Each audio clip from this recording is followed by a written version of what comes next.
and has uncontrolled diabetes, and we just ignore the issue of housing and we don't provide some sort of housing, my ability to make a difference as a doctor for those other issues is not going to be very powerful.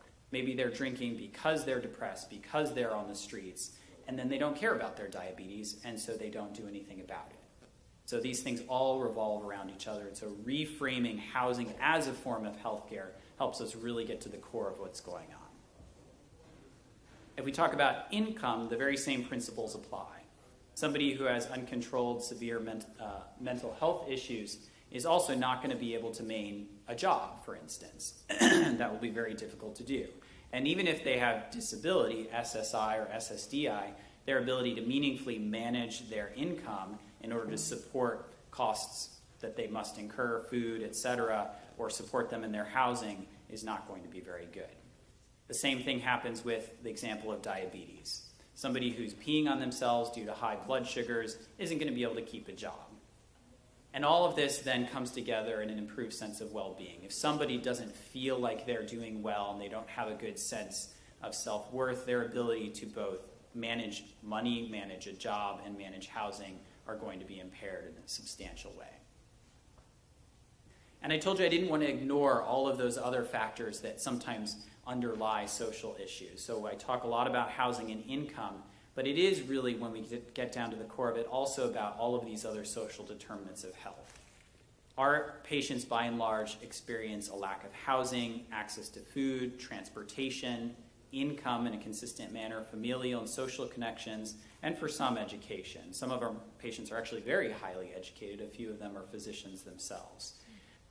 Our patients also, by and large, have a high prevalence of trauma, traumatic brain injuries, stroke, cardiovascular disease, substance and alcohol use disorders, chronic diseases, and severe mental illness. And I want to make a little bit of a mention about trauma specifically. I would actually argue that being homeless on the streets is in and of itself a form of trauma.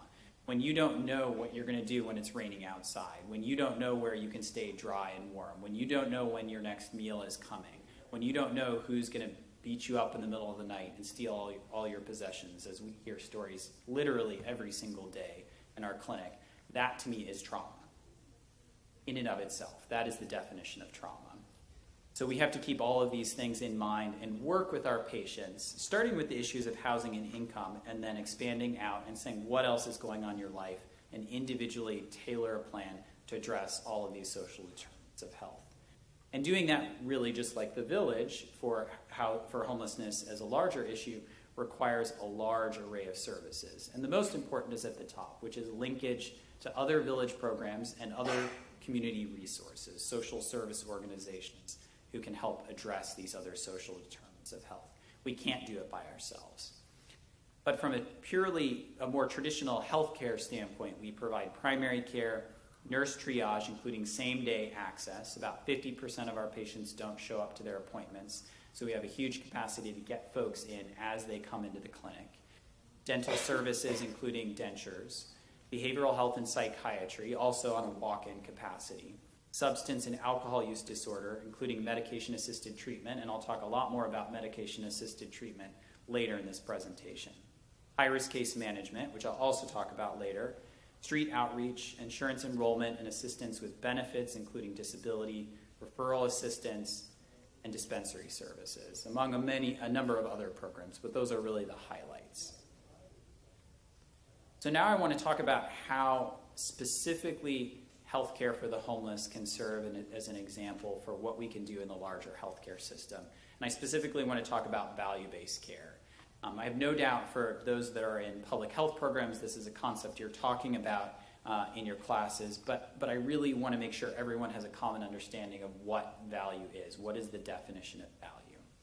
Value within the context of healthcare is made up of 4 different components. Number 1, improving quality. Number 2, improving patient satisfaction. Number 3, improving provider satisfaction. And that's all over decreasing cost. So it's these 4 components that make up value. And if we can drive up the things on the top of that equation, quality, satisfaction for both patients and providers, and drive down cost, that's where we're going to drive up value. It's not a literal equation where you can just drop in numbers, but more of a concept for thinking about how can we improve our healthcare system. And when you hear about the term the quadruple aim, that's what this is referring to, is these 4 components. It used to be known as the triple aim, and then we realized, oh wait, the people providing care also need to be doing okay. If they're all burned out and they're not doing well and they're all quitting, well then we have a problem. And they said, oh, let's add in the providers in there too. Let's make sure we take care of them as well. So that's where triple aim became quadruple aim in the last 5 to 10 years. So as we think about value-based care and homelessness and how this works in that context, we have to think about our patients and what's going on in their lives. Our patients, by and large, have worse health outcomes. They die at a much younger age than age and gender-matched peers. And that's because of how much they have going on, how sick they are, and their social circumstance. And we may not be able to change everything in their lives. We as a, for instance, healthcare entity, or even as a village, aren't going to be able to fix everything in terms of this social issue. We're just one part of the puzzle. But we can make small differences, and we have to believe that we can make some sort of difference in this issue, because if we don't, then we have no basis on which we can start. If we don't believe that we can do something, there's nothing we're going to do. And what I've found, and there is some data to support this, is small interventions in this patient population do make a difference. They can improve care and decrease costs. We can decrease readmission rates, very classically cited quality-related metric and cost-related metric, improve patient satisfaction and decrease cost. And there's a reference at the bottom there, but I will say there's very few references out there if you do lit search. There is not a lot of research in this area about what specific interventions work. So I'll fully acknowledge in this talk that many of my recommendations and the things I'm talking about are things that we don't yet have the research to fully back up as what we would normally call evidence-based medicine or evidence-based practice. So if you're a public health student looking for a project or some way to help drive forward change when it comes to healthcare for the homeless, this is certainly a good place to start. You could start to look into where are there gaps in research for demonstrating evidence. So in healthcare for the homeless, how do we specifically drive up value? I'm going to talk about a number of places where we can make a substantial difference. The first is thinking about the physical location of services that are provided for those experiencing homelessness, case management services, income support, substance and alcohol use disorder services, and public health level challenges. So let's start with the physical location. Really what I think we need to do in healthcare for the homeless is break out of the traditional 4 walls of physical healthcare organizations, the physical structure. Too often, not just in healthcare for the homeless, but in other patient populations, we expect people to come to us. We expect them to come to our clinic, to our hospital, or whatever it may be, and we don't go to where people are. But that is slowly starting to shift. You're starting to see, for instance, the Kaiser mobile van going out to a large employer and doing some sort of screening test on site, or maybe a dental exam right there, so that employees can just quickly go out during lunch and get an exam and then go back to work. Because we know even in those patient populations, and I have no doubt in student populations, we have busy lives and we have a lot going on, so we don't always do the things that are necessarily recommended. Maybe some of you all know that feeling when you go to the dentist and they tell you to floss. How long do you floss for? How long does that last? Maybe a week? I've been doing it every day for the last couple of months. It's stuck this time. Because we're doing health promotion, it's stuck. I don't know why. I finally decided to do it consistently. But we all have this challenge. We all have these difficulties when it comes to engaging with healthcare systems and improving health behaviors.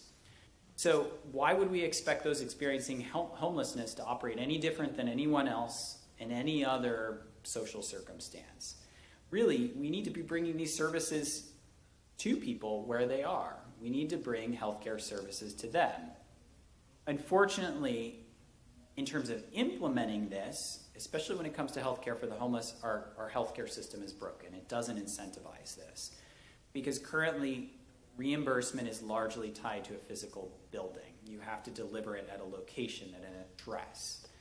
And that really limits pushing people to do this kind of work. Our current system also incentivizes high volume, and it definitely doesn't consistently pay for value.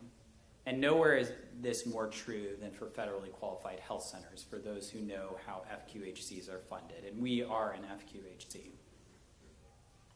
One of the commonly stated goals of the quadruple aim, or value-based care, is to provide care in the right care, provide the right care in the right setting at the right time.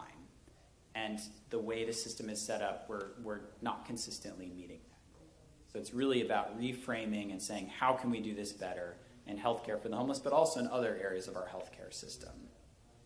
So if we think about the continuum of care for those experiencing homelessness, there's really a number of areas where care is traditionally delivered, just like in any other patient population, in a hospital, a nursing facility like a SNF, a rehab facility, and then in clinics. But the piece we're really missing is what I would say is the bottom of this pyramid, the bottom of this list of locations, which is in the street where people are. And we need to build capacity in order to reach people. And I term this street health, not just street medicine. There's some folks in here I know coming from the street, a local street medicine organization, but street health, taking it a step further and saying it's not just about medicine. And our clinic is actively working on developing street-based health care. I want to say that street health is not just mobile health clinics. It's not pulling up an RV on the side of the road and expecting people to come to you. I'm not saying that that doesn't have a role and there's not utility in that and that doesn't fit in the continuum of care, but that's not what street health is. And the reason for that is even that clinical environment having to step into an RV with all of the traditional clinical type things that are in one of those RVs is sometimes a reason people are not going to engage with that. It's a reason they're not going to step in and ask for help, whether that be because they had a bad experience, because they have PTSD, because of mental health symptoms, or whatever it might be. That can be a barrier to care. Street health is also not just outreach workers working on their own and trying to bring back patients to a physical location. Again, I'm not saying that doesn't have a role. It absolutely has a role. We at Father Joe's Villages, in fact, do work like that. Family Health Centers does work like that. But I'm saying that is not street health. That is another activity and a part of this continuum of care. Street health is delivering medical, behavioral health, psychiatry, dental, and other services to those in the streets. It's about reducing barriers. It's about engaging people where they are. And ultimately, the goal isn't to always deliver services to them in the streets, but it's about building relationships, establishing rapport, getting basic health needs met, with the hopes of eventually getting that patient into the door at a more traditional healthcare facility. And we know from some data locally, from PATH specifically, and the Whole Person Wellness Pilot, which is also known as Whole Person Care, that about 30% of the clients they've served and they've been able to connect with, who have been high utilizers of healthcare services in, say, a hospital setting, have not consistently engaged with any social service agency or any outpatient healthcare system. So these are folks that are going to the hospital, leaving the hospital, and then not connecting with anything. They're not going to our clinic, to Family Health Centers, which is the other healthcare for the homeless provider here in San Diego. So clearly we're missing something. We're not reaching a significant chunk of the folks experiencing homelessness. So we have to ask ourselves, how do we do better? And I think this is how we do better. We at Father Joe's Villages are hoping to launch this initiative in full later this year. We started to do a little bit of testing of it. In fact, this past week, a nurse practitioner and a physician assistant actually went to the library at about 6 in the morning and started talking to folks and assessing health needs. We unfortunately had to work on bringing them back to the physical clinic in order to provide more comprehensive services. But we're putting our feet out there and hoping to actually be doing true billable, financially sustainable street health later this year. The work that we really need to do to put this in place, though, is number one, around financial sustainability. So that billing issue is a huge barrier. If we're not paid to do this work, our incentive is not going to be to do this work. We have to bring in money to financially justify and support a program like this. And I want to mention San Francisco a little bit here. It's not the only place where this happens, but it's one of the best examples. The county there has actually decided to fund to the tune of around $30 million a street medicine program. So they don't even have to bill Medi-Cal, Medicare, et cetera. The county literally just has set up a program and given a budget to provide these kinds of services.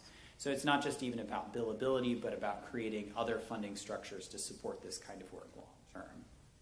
There's also limitations, of course, in the kind of care that you can deliver in the streets. You can't do, probably not a good idea to be doing, I don't know, a biopsy of a mole in the streets. It's probably not the right place to be doing that. So clearly there's things, you can't do a colonoscopy in the streets. I guess you could, but yeah, not going to work. I don't think licensing authorities would like that. So clearly there's things you cannot do. So we need to think about what's realistic and what's not. And then we also need to say, well, how do we measure effectiveness? What is success in this environment? Is it about engaging folks and then having them come to a physical clinic? Is it about looking at certain health outcomes? And there's not really consistent metrics to look at on a systems level what demonstrates success for a program like this. I'm going to move on now and talk about high-risk case management programs and how they can support healthcare for the homeless. For those that don't really know what high-risk case management is, it's about focusing on those that have the highest risk of poor health outcomes and or those who are the highest utilizers of healthcare services. So if we think of a pyramid, most folks, in terms of their health risk, fall lower on that pyramid. And then there's folks who are middle risk and high risk. High-risk case management, for the most part, focuses on those who are high, medium risk, and there's a variety of programs that focus on subsets within those groups. And I'm going to talk about one at Father Joe's Villages that focused on the highest of the high utilizers. The services that a high-risk case management program provide are typically things like housing navigation if somebody's experiencing homelessness, care management, which means making sure that an individual is able to navigate the healthcare system. I'm sure many in the room have gotten a referral or had trouble with their insurance covering something or saying maybe they would cover something and then they don't. And for you and I who are more educated, even navigating that system can be challenging. So in the midst of the chaos of being homeless, trying to navigate that can be near impossible. It's probably the realistic way of putting it. And then the last piece is social service support, both direct and also connecting individuals to resources within the community. So now I'm going to talk about a program at Father Joe's Villages specifically called Project 25, which was a high-risk case management program that focused on the absolute highest of the high utilizers. The best example of these folks, there was an individual who was homeless on the streets, who over the course of an entire year spent only 7 days on the streets. The rest of that time, he was either in jail, prison, the hospital, psychiatric ER, admitted to a psychiatric hospital. Think about the costs to society of that individual. Think about that person's quality of life, how they're doing, and then their health outcomes. And you can quickly see how that is somebody who needs a lot of attention and a lot of work and case management in order to improve all of those things. So Project 25 started in 2011. It was funded initially by a grant from the United Way and then from SAMHSA, another grant. And finally it was paid for by Medi-Cal health plans. And it really delivered an unparalleled level of service. They included daily touches, a focus on harm reduction, and a housing first approach to housing and tenancy support. Some examples of the level of service that this program provided. There was an individual who would regularly have panic attacks and get very mad and punch holes in the walls of the apartment where they lived. And that individual, for that reason, was at high risk of losing housing at that apartment. And we would actually deploy our facilities staff out to the apartment within 24 hours and fix damage to the apartment so that the property manager, the landlord, didn't kick that individual out. So they maintained housing.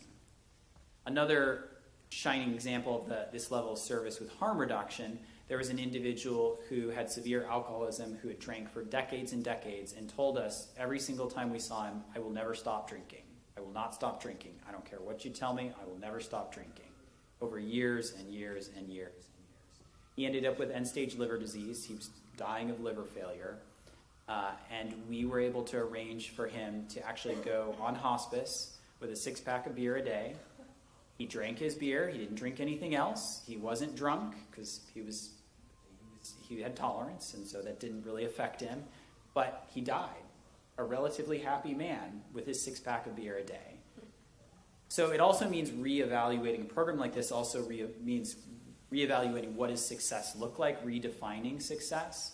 That could have been an individual who died in the streets of liver failure, drinking a half gallon of vodka a day and going to the emergency department 1 to 2 times a day. To me, this is success. You really have to think about, for that individual, what they want and what their goals are. What does success look like?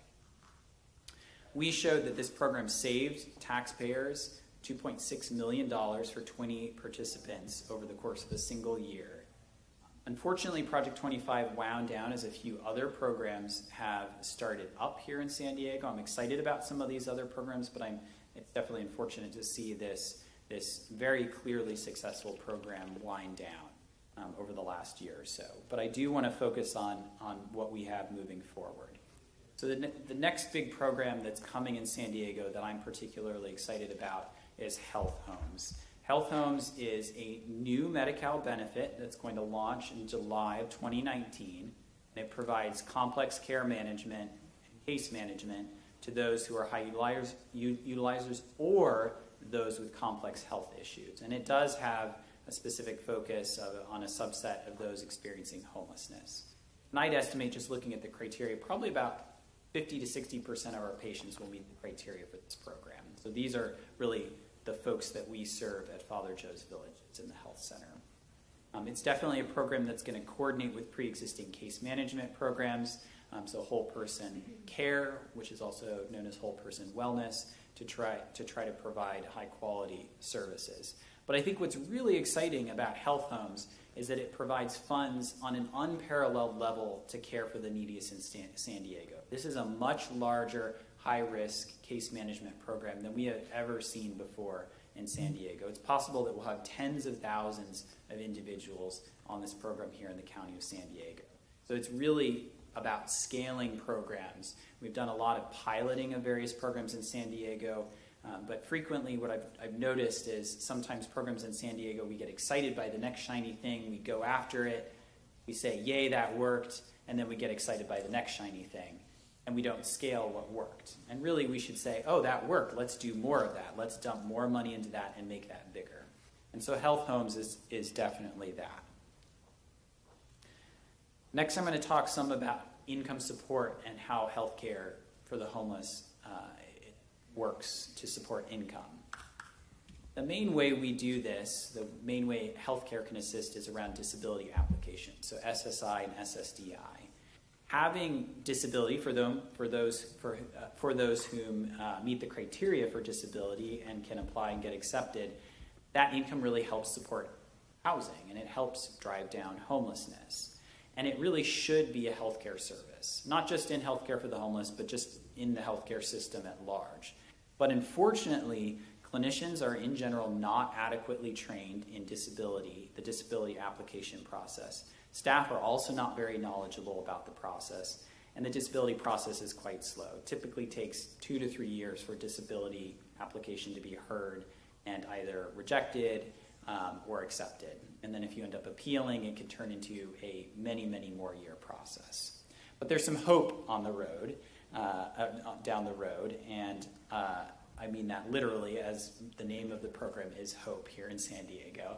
So there's a federal program called SOAR, known locally as HOPE, that has been around for a number of years that helps address these issues and some of these barriers, specifically how long it takes to get disability.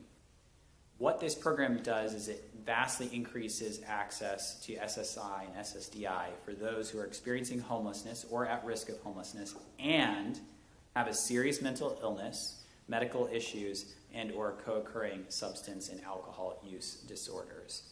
And this program, SOAR, known as HOPE locally, actually accelerates the disability timeline to as fast as 90 days from a 2 to 3 year process. And when you're talking about trying to work with somebody who's on the streets to get them off the streets and into some sort of stable housing intervention with income to support that, this is a game changer. This really completely alters our ability to make a difference person by person.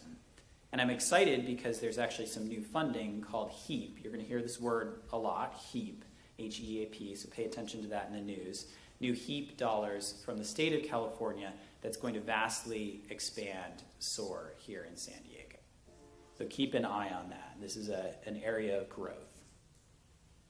Next, I want to talk about substance and alcohol use disorder services and the role that those treatments and systems can play a significant role.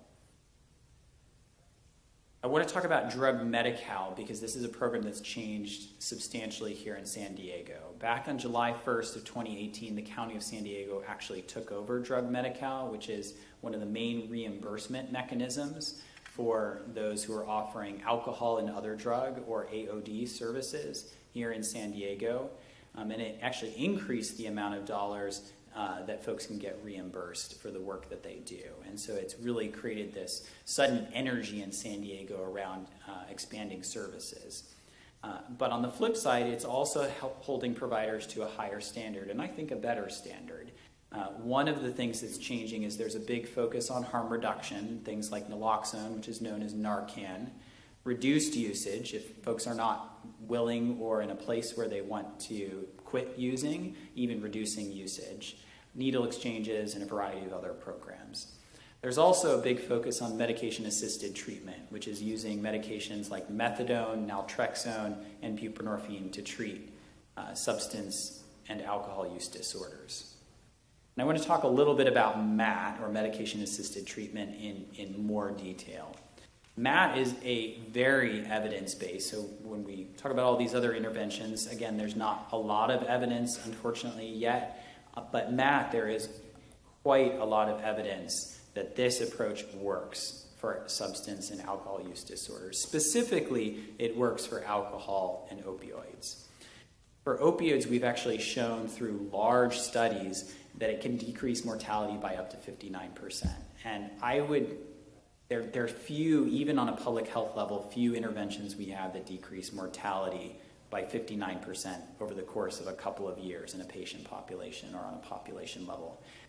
Maybe there's others you all could name. I can't name, I don't think, any off the top of my head that have that degree of reduction in mortality over the course of a short period of time. MAT is unfortunately underutilized. It's something that not a lot of folks get training in. Physicians, NPs, and PAs don't get this training by default when they're trained at most programs. So unfortunately, they don't have the ability to prescribe some of these medications. That's changing slowly, but reduces access that patients have. And the last major issue currently is that there's a lack of same-day access. What I mean by that is when an individual is in a action stage of change, when they're ready to take action and they want to reduce their usage or stop using, you really have to take that as an opportunity to engage with them as much as you absolutely can. And when it comes to medication-assisted treatment, that means getting them medications that same day. If you tell somebody who has a serious issue with addiction, oh, wait a couple weeks, oh, you have this visit, you have that visit, we'll get you the med sometime in the future, you might have just lost that person. Maybe the next day they get depressed, they say, I don't care, they move to another area of town, whatever it might be, you might have lost your opportunity to make a difference in that individual's life. And so I'm particularly proud that at Father Joe's Villages, we are very focused on, especially for buprenorphine, which is also known as Suboxone, on getting patients medication same day. And I don't mean scheduled same day. I mean literally people who walk in and talk to Francis, who's in the second row here and works in our triage office. They walk in, they say, I want to quit. I want to work on this today. And 90+% of the time, they walk out with a prescription to start medication-assisted treatment. I'm not saying all of them have success, and it works for all of them, but we give it a shot. We give it a try. And that reducing that barrier can help us make a better difference in decreasing mortality, improving quality of life, and really working on this essential health issue. So now I want to talk about public health. Of course, I'm talking to a public health audience. I need to talk about the public health level challenges and public policy level challenges around healthcare for the homeless. I think some of the areas where we're doing well, but we have areas for improvement, relate largely to informatics and data sharing. We have a lot of tools here in San Diego to help share information about patients and about the health of those in our community.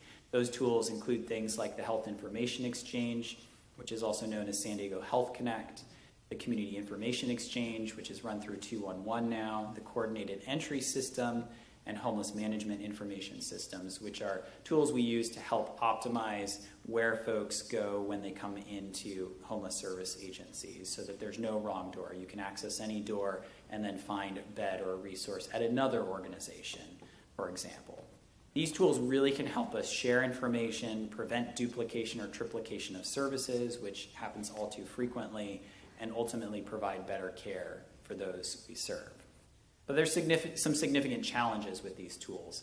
And I think one of the biggest challenges is around privacy, HIPAA and other privacy laws. Laws, both at a federal and a state level, are quite complex when it comes to privacy, and they're very inconsistently interpreted from agency to agency, hospital to hospital, government entity to government entity.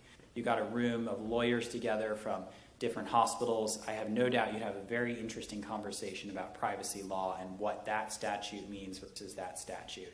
And so getting everyone on the same page to use these tools to share information in an even minimally consistent way is challenging, to say the least. And that really hinders development and implementation of new solutions because people are uncomfortable, scared, worried, don't want to take on the liability of working with these tools. And I would argue this is actually a crisis on a state and national level. This is something that kills people. There's no other way of putting it. These issues literally kill people. So again, public health crowd, if you need a research project, a public policy project, I think this is an area that you could definitely look into. The last challenge with a lot of these informatics tools is around interoperability. What that means is whether or not these tools function well together and can talk to one another in a consistent way. So is the data, the individual pieces of data, do they mesh well? Can they come together? Because if these different systems don't talk to one another, that means asking my staff, for instance, to log into 4 different systems to try to figure out what's going on with an individual person. And that takes time, money, opens up opportunity for error, misunderstanding, et cetera, et cetera. So we have to fix those issues. And folks at those various programs are definitely working on those problems. For instance, the Community Information Exchange and Health Information Exchange are very soon, if not it's already happened within the last week, are to start talking to one another, which is very, very exciting. So there is work being done. The next area that is a major public policy issue is what I call the social services whole. When we think about where people receive health care or where they live, what their social environment is, we can think of a spectrum of different places. From the top being people in the hospital, moving down to skilled nursing facilities, rehab facilities, and if we're talking about those experiencing homelessness, homeless service agencies and other housing interventions, and then at the bottom, those who are on the streets. But we have a hole in the middle where there's not a lot of support for those who are unable to care for themselves, but they don't have coverage for or they don't meet criteria for a higher level of care, for instance, a skilled nursing facility. And this is really a crisis that plays out across the entire country, day in and day out. If you've worked in an emergency department or on an inpatient team, you know this issue. You know the patient that's sent over because they can't care for themselves, and the outpatient team wants them admitted to the hospital, but there's no diagnosis to admit them under. This happens thousands and thousands of times every single day. And this issue really drives homelessness. These are individuals who are very fragile, have a lot going on, and there's not a place for them to go. There are some places where gaps are being filled by some but some more creative solutions, independent living facilities, group homes, and a few other interventions, but they're not really meeting the need ultimately. We need to have better solutions developed, and really at a federal level, there has to be some fix. This can't be a one-off solution that San Diego comes up with, that California comes up with. This needs to be fixed, honestly, by Congress in order to create a better system. There are some things, though, that we can do that are practical on a smaller level, and one is to focus on, for healthcare for the homeless, developing respite care capacity. which is also sometimes called recuperative care. Respite care is acute or post-acute medical care for those who are simply too ill or frail to recover on the streets, but they don't meet criteria to go into the hospital or for a skilled nursing facility for that higher level of care. So a good example of that is somebody who's experienced pneumonia, was admitted to the hospital, and they're coming out of the hospital, and if I'm the inpatient physician, I don't want to admit them into the rain, or discharge them out into the rain. Knowing that they're medically stable to go to a home is very different than sending them out into the rain while they're still coughing and not feeling well. The likelihood they're going to end up back in the hospital and not doing well is very, very high. So that's where programs, respite care programs, come into play. Unfortunately, we don't have enough capacity here in the county of San Diego. We don't have enough of these programs. The Rescue Mission just closed their program in January of this year. It was called the Recuperative Care Unit, the RCU. There's a few other programs in town, but there's just simply not enough capacity right now. And this is an essential service to help address homelessness. And it can be a bridge to longer-term housing interventions. If we can stabilize them there, we have the opportunity then to serve folks and get them into some sort of longer-term arrangement. So in conclusion, I want to reinforce or drive home that homelessness is an issue that is extremely important for our community. It affects all of us. It affects those experiencing homelessness. It affects you and I. And we have to collectively come up with solutions to address it. And we can address it by working on the key causes, which are high housing costs and stagnant and decreasing wages. If we can deliver individualized services that address those root causes, we're going to be able to help end homelessness one life at a time. And healthcare and public health both support this mission and can help individuals exit homelessness. So thank you for coming today. I appreciate you being here. I'm going to make a quick shameless plug for those MPH students out there. We actually have an internship at Father Joe's Villages in the health center. Luke Mellis up here in the second row. Luke, raise your hand. He's the point person. He's an MPH student. And our staff member. He can plug you in. So if you want to work on or explore any of these issues and how you might be able to work on them through Father Joe's, get in touch with Luke. And with that, I'll take any questions you have.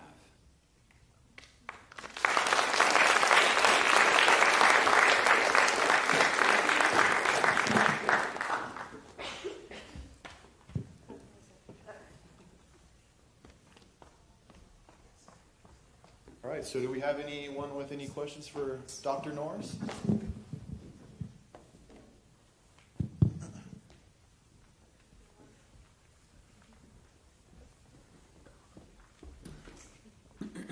Can you give an example of maybe a success story using your model or what you went over, kind of like a detailed narrative, what that looked like?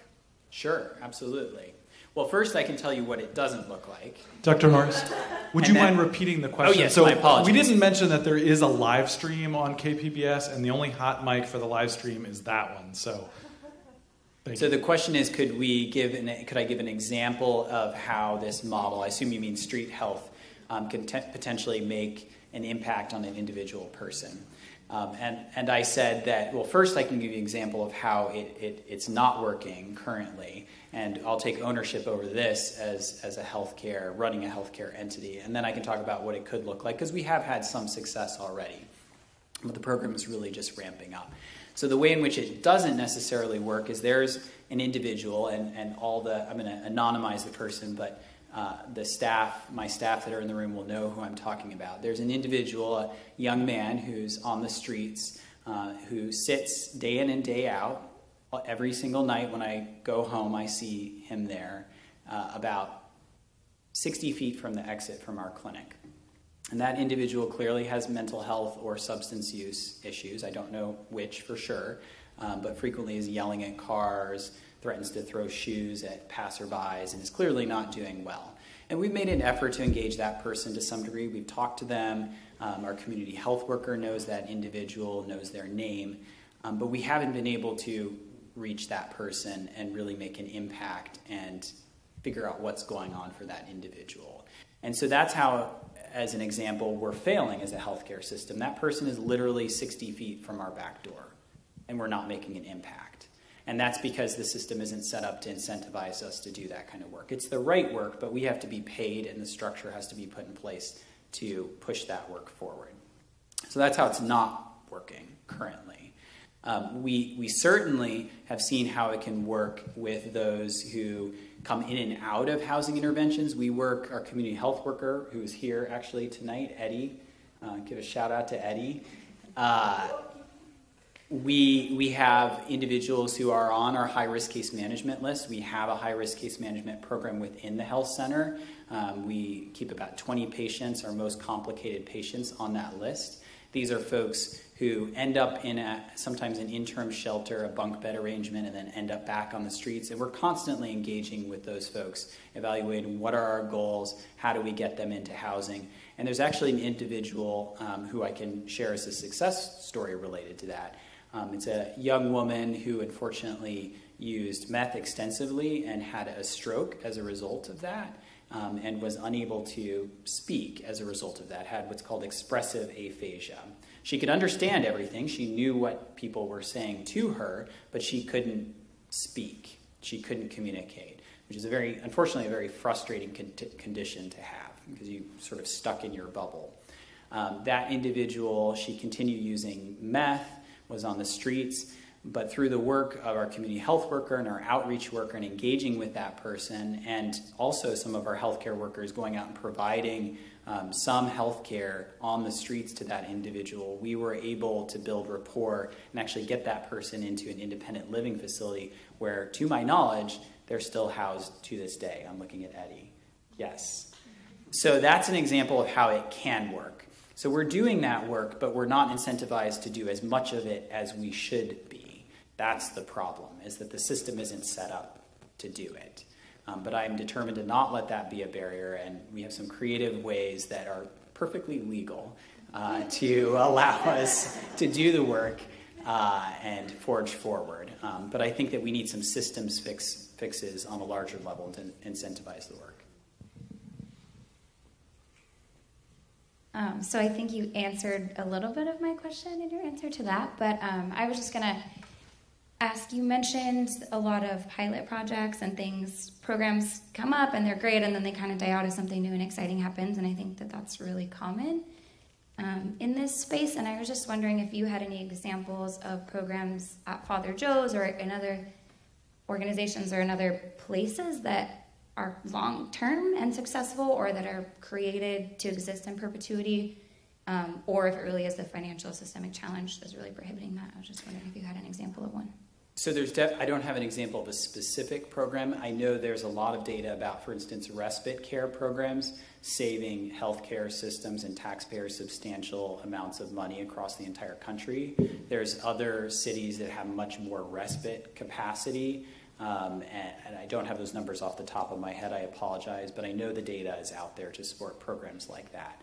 And certainly for high-risk case management programs, there's also extensive data about how those programs, when ran effectively, can save substantial amounts of money and improve the health of those individuals enrolled.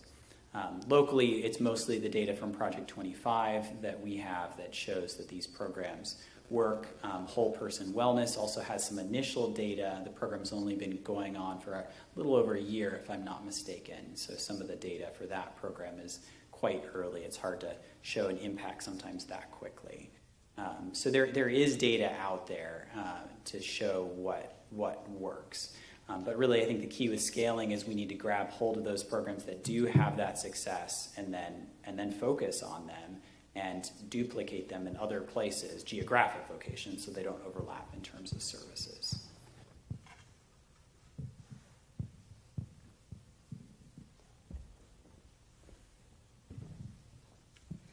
So you had mentioned that San Francisco has a county-wide allotment of money to put towards programs for these incentives for their folks to help the homeless. How close is San Diego to helping maybe you guys, or have you guys approached San Diego County to help you guys with the same monetary help? So the question was, given that San Francisco, the county, provides funding for street medicine, street health, how close is San Diego to providing that? That's something that I haven't discussed very much with the County of San Diego. I think it's something that definitely needs to be discussed as part of the sustainability of programs like this. So that is definitely part of the long-term path, but I haven't had those conversations yet. A wonderful question around sustainability.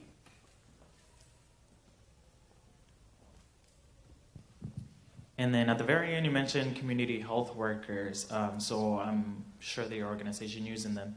But do you know of other organizations working with homeless or agencies here in the county that are using those? And do you think that that might be an opportunity to connect with homeless or people with homelessness? So the question was, we use community health workers at Father Joe's Villages, but what other agencies are using community health workers, and how can that be used as a resource to connect with those experiencing homelessness? So if you're going with the very traditional definition of a community health worker, which means it's somebody from the community, so in this kind of work, it's somebody who either has personally experienced homelessness, has some other connection to homelessness, maybe a family member who's experienced homelessness. I think that the power and utility that those individuals bring to the work is immeasurable. I don't know what it's like to be homeless. I can't claim to know what that's like. I do this work day in and day out. I see patients about half the time, about 40 to 50% time. I don't know what that experience is like. But CHWs, their ability to connect and build rapport, to engage with folks is that much stronger because their sense of empathy is much stronger because of their experiences. So I know they're used at other agencies, not just for healthcare for the homeless, but other FQHCs. There are many, many staff members throughout Father Joe's Villages who are not necessarily community health workers, but who have experienced homelessness themselves. I can't express how powerful that is. I know some of my staff have experienced homelessness. Yes, it's being done in many venues around the county, and we need to do more of it. It's also a way to provide a path out of homelessness. If we can provide more opportunities for folks to be employed in a sustainable way, a long-term way, that then helps end homelessness in and of itself.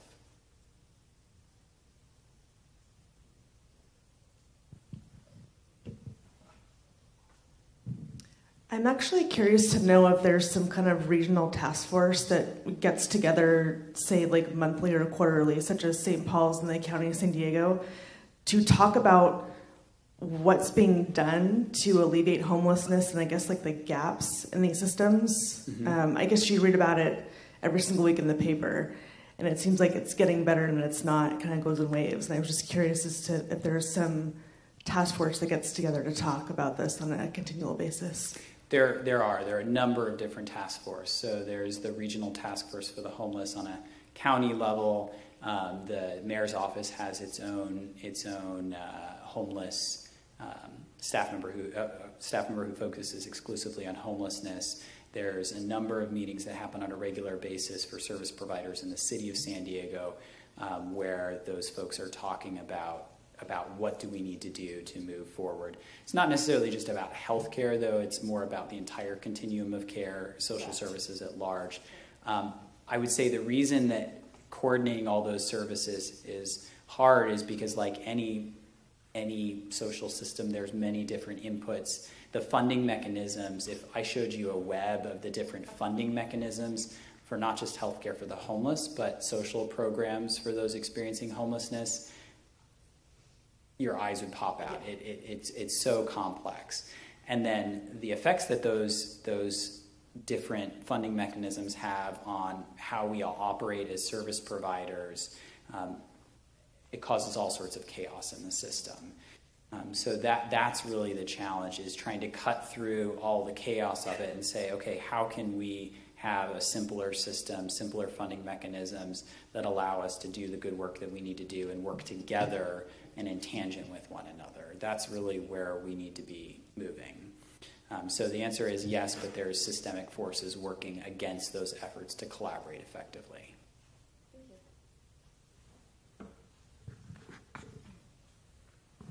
So I have a question. During the 2016 to 2018 hepatitis A virus outbreak that was in San Diego at over 500 cases, primarily in the homeless and illicit drug user population, specifically, like what challenges did you have to overcome and what methods and strategies did you have to deploy in order to reach this high-risk group and really get them to trust you? And so the question was during the 2016-2017 hepatitis A outbreak, how did we reach that population of individuals affected by hepatitis A to address the outbreak? I will say that the media did a very good job for us. So the fact that there were lots of stories on the radio, in local magazines, TV, etc., really created enough public awareness that our job was much easier around the core intervention, which was vaccination. So when we're talking about responding to the outbreak and decreasing the number of patients, the number of individuals who were newly infected with hepatitis A, that was, I would say, the biggest intervention was vaccination. And we had patients who came to us who were asking for the vaccination who said, I haven't gotten a vaccine in 10 years, but give me that damn shot. I need that shot. Because they had heard about it and they knew people were dying, literally dying on the streets or going to the hospital from the streets and dying in the hospital. So media and education played a huge role in making barriers to getting vaccination much, much lower. Our street outreach teams and the street outreach teams from other organizations were very aggressive in talking to folks about what was going on and doing person-by-person education to get the word out there, and that also made a huge difference. And then on the flip side, away from vaccination, there was a big focus on sanitation and also we covered education and vaccination. So really the other piece was sanitation and trying to get the environment in which folks lived, i.e. the streets, cleaner. The main cause, and I have a whole slide deck about the hepatitis A outbreak, the main cause of that outbreak at its core was homelessness. But what happened is folks in the downtown area were increasingly clustered into a smaller and smaller area of downtown, largely due to gentrification and other pressures in the downtown area. And I have maps that literally can show you how people migrated over the course of a year or really were pressured into a smaller and smaller area downtown until they were living on about 3 streets and nearly living on top of each other without sufficient bathroom access. So you do that, you throw in a little bit of hepatitis A, and it spreads like wildfire, and people start dying.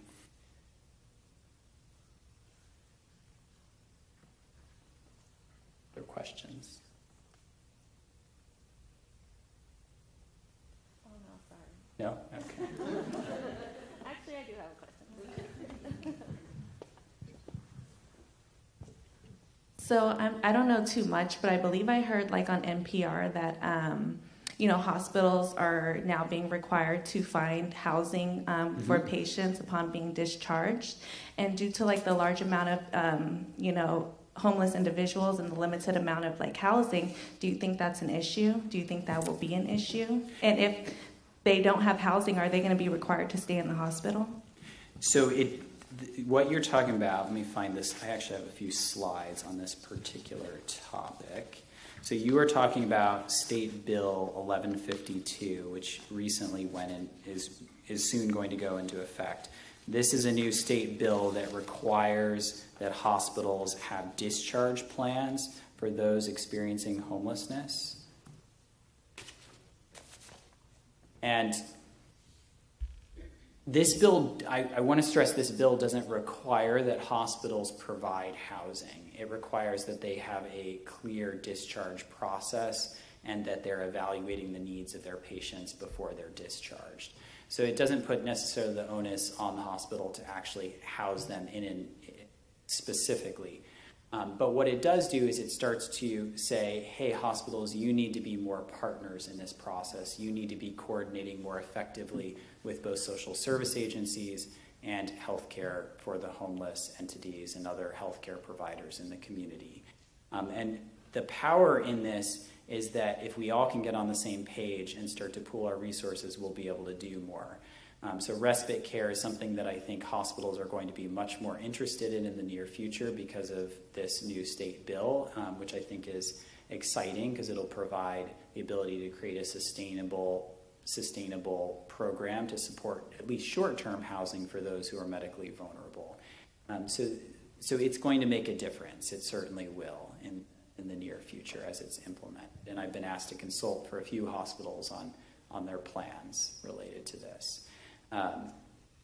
This slide talks about a few of my recommendations related to discharge from the hospital. I won't go into that, but what these bullets show is that some of the things that are best practices as somebody is discharged from the hospital, things like really asking yourself, what would have prevented this admission? How could I have prevented this patient from coming to the hospital? Thinking about medication support. So if you give a patient a prescription and say, go to the pharmacy and pick it up, what if they don't have insurance? What if they don't have a way to get to that pharmacy? We see that all the time in our health center. Giving those patients meds in hand, thinking about their discharge like a skilled nursing facility discharge, if you're sending them to a homeless service agency, really communicating effectively. And then prepping a patient for discharge is another really important best practice. When they're in the hospital, starting the discharge process as soon as they're admitted, so that when it comes to being discharged, the patient doesn't say, oh, what do you mean? I wasn't ready to go today. I'm not going to leave. And then you have a very uncomfortable situation on your hands. So what this new state bill does is it pressures and pushes hospitals to think more critically about these questions in a way that they may or may not have before.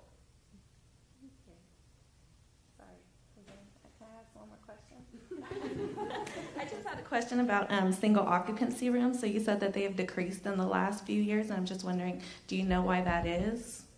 I would say it's simply put gentrification and increased housing pressure to develop higher end housing units, the places that say you or I might want to live in more than somebody who's experiencing homelessness. So those macroeconomic drivers of increasing housing costs are driving that. People are demolishing left and right buildings that formerly housed SROs.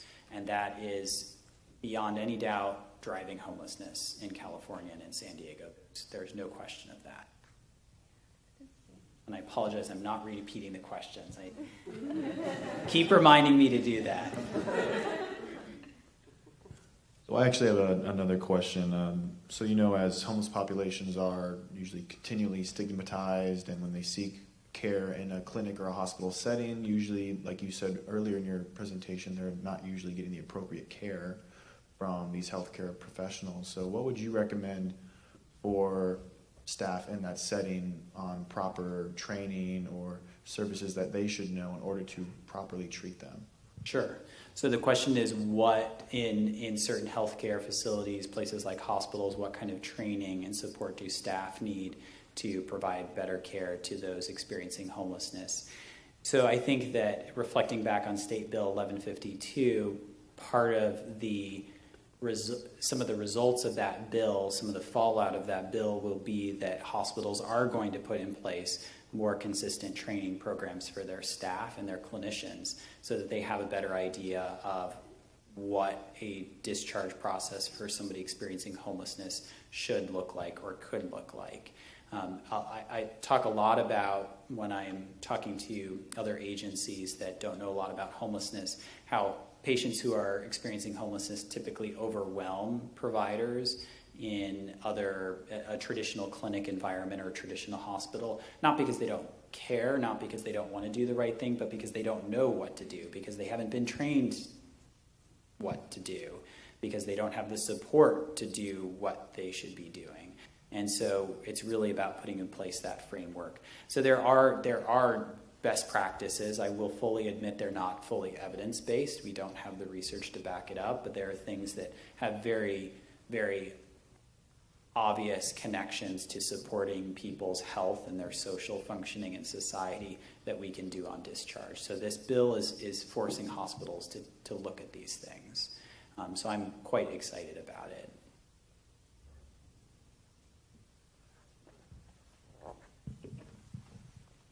I'm just going to go off of that question, but as these new programs start rolling out, do you know of any training for those programs right now for healthcare providers, or do you see like a need for like a symposium or something? That's a great idea. I love it. I hadn't thought of that. So the question is as these programs, these trainings ramp up, is there a need for a symposium or some more centralized process for all this? I think that's a wonderful idea. I had not thought of that before. I will propose that. So I know that the Hospital Association here in San Diego is actively working on addressing State Bill 1152 and putting in place programs to help support patients as they're discharged if they're experiencing homelessness. So I know the exact person to reach out to. Maybe a project for a public health student.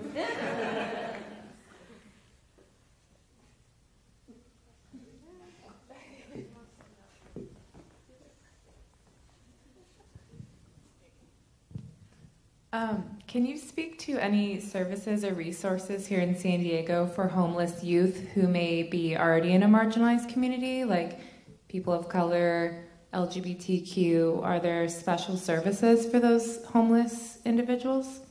So the question was whether or not there's programs here in San Diego for younger adults, and I would assume like transitional aged youth who are from particularly marginalized communities because of race or ethnicity, maybe being LGBT or something like that. There certainly are programs in the community. I will fully acknowledge I'm not the expert in that area. The majority of the patients we see in our clinic are aged about 30 to 50. So I know those programs exist. San Diego Youth Center is one that comes to mind immediately for me, but I'm not the expert in that area, so I won't pretend to be the expert in that area. I know they're there, though. Have any more questions? Can we get another round of applause for Dr. Jeffrey Martin?